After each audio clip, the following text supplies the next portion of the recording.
నమస్తే, welcome to Shri media. నేను మీ విష్ణుప్రియ. ప్రతి నెల కూడా 12 రాశుల వాళ్ళకి రాశి ఫలాలు ఏ విధంగా ఉన్నాయనేది మనం తెలుసుకుంటున్నాం. ఇప్పుడు మనతో పాటు ఉన్నారు గురువుగారు లక్ష్మీనారాయణ గారు. గురువుగారితో మాట్లాడి 12 రాశుల వాళ్ళకి ఏప్రిల్ నెలలో ఏ విధంగా ఉండబోతుంది, ఎటువంటి పరిహారాలు చేసుకోవాలి, ఇవన్నీ కూడా సవివరంగా తెలుసుకుందాం. నమస్తే గురువుగారు. నమస్కారం. ఎప్పట్లానే మనం ఈ నెల కూడా ఏప్రిల్ నెల రాశి ఫలాలు చెప్పుకుందాం గురువుగారు. 2025 ఏప్రిల్ నెల 6వ రాశి కన్యారాశి. ఈ కన్యారాశి పరిస్థితి ఏమిటంటే ఈ కన్యారాశికి దాదాపుగా బాగున్నది అని చెప్పాలి. ఎందుకంటే ఈ రాశి వాళ్ళకి బుధుడు బాగున్నాడు, మరి రవి బాగున్నాడు, రవి బుధులు బాగున్నారు. తర్వాత బుధుడు ఒక్కడే బాగున్నాడు, గురువు కుజుడు బాగున్నారు. అయితే బాగున్న గ్రహాలు 3 కాబట్టి ఈ రాశి వాడు కూడా జాగ్రత్తగా ఉండవలసిందే. ప్రతి వాళ్ళకి కూడా విమర్శించి చెప్పాల్సిన అవసరం లేదు. కారణం ఏంటంటే మనిషికి శరీరంలో 8 భాగాలు ఉన్నాయి. కళ్ళు 2, చెవులు 2, ముక్కులు 2, 6, మరి నోరు 1, 7, తర్వాత 1, 2, 9 భాగాలు. 9 7 భాగాలు ఈ తలకాయ లోపలే ఉన్నాయి, మెడపకాయ పైన ఉన్నాయి. వాడికి ముసుగేసి ఎవరు అంటే చెప్పలేరు. అయితే ఈ శరీరానికి ప్రధానమైన భాగం మొత్తం ఇదే. కళ్ళు వినపడకపోతే లాభంలే, చెవులు వినపడకపోతే లాభంలే, కళ్ళు లేకపోయినా చెవుడు వచ్చినా జ్ఞానం అనేది ఉంటే వచ్చే శబ్దాన్ని ఎవరిరాను వచ్చిందంటాడు. వినపడకపోవచ్చు, కదలిక గుర్తుపడతాడు. అట్లాగే జ్ఞానేంద్రియాలు ఇవి.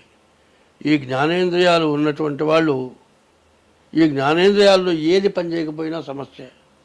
కాబట్టి ఇప్పుడు వచ్చిన పరిస్థితి ఏంటంటే ఈ కన్యారాశికి కూడా పూర్తిగా బాగాలేదు.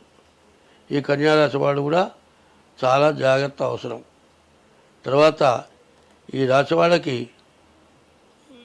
సప్తమంలో శని ఉన్నాడు, తర్వాత గురువు 9 ఉంటున్నాడు, కుజుడు 4 ఉంటున్నాడు. ఈ 3 గ్రహాలు కూడా పూర్తిగా ఇబ్బందికరంగా కనపడుతున్నాయి. కాబట్టి ఈ రాశివాళ్ళు ఎంత జాగ్రత్తగా ఉంటే అంత మంచిది. తర్వాత ఈ రాశివాళ్ళకి ఒక మంచి లాభం వచ్చే లక్షణం ఉంటుంది. ఏదైనా జీవితంలో ఒక ఇల్లు, ఒక పొలమో కొనుక్కోవాలని చిన్నప్పటి నుంచి అనుకుంటూనే ఉంటారు, అదేంటోనే ఉంటూనే ఉంటారు. చివరికి ముసలితనం వస్తుంది. ఇక జీవితంలో మనం ఇల్లు కొనుక్కోలేము అనుకునే టైంలో ఇల్లు కొనడానికి అవకాశం వస్తుంది. ఇప్పుడు అవకాశం వచ్చింది. కాబట్టి ఉన్న డబ్బులు చాలు, అప్పు తెస్తే కానీ కొనలేవు అనే పరిస్థితి ఉంటే కూడా మీరు అప్పు చేసి కొన్నా బాకీ తీరుతుంది.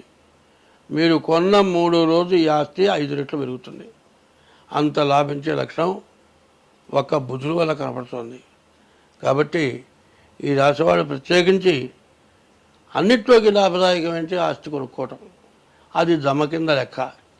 ఎన్ని గ్రహాలు ఇబ్బందులు పెట్టినా ఇల్లు కొనుక్కోవడానికి అవకాశం ఉంది. కాబట్టి ఆ ఇబ్బందుల నుంచి బయటికి తప్పించుకోవాలి. ఎట్లా తప్పించుకోవాలి? మనం ఏదన్నా ఇల్లు కొందాం అనుకున్నాం అనుకోండి, ఆ డబ్బులు నీ కొడుక్కే కావాలి. ఆ డబ్బులు ఇస్తే ఉద్యోగం తెచ్చుకుంటాడు వాడు.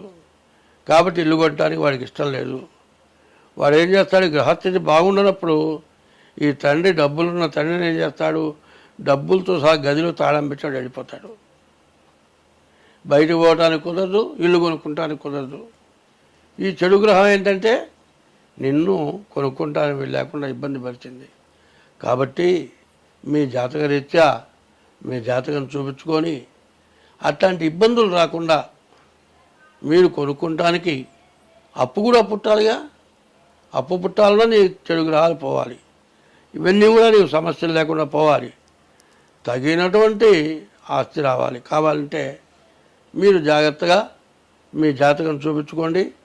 ఎట్టి పరిస్థితుల్లో దాదాపు ఈ నెలలోనే ఇల్లు కొనుక్కుంటానికి మీకు మంచి అవకాశం కనబడుతుంది. కాబట్టి ఏప్రిల్ మే నెల లోపల మీరు ఇల్లు కొనుక్కుంటానికి అవకాశం ఉంది. కాబట్టి వెంటనే మీ జాతకం చూపించుకోండి.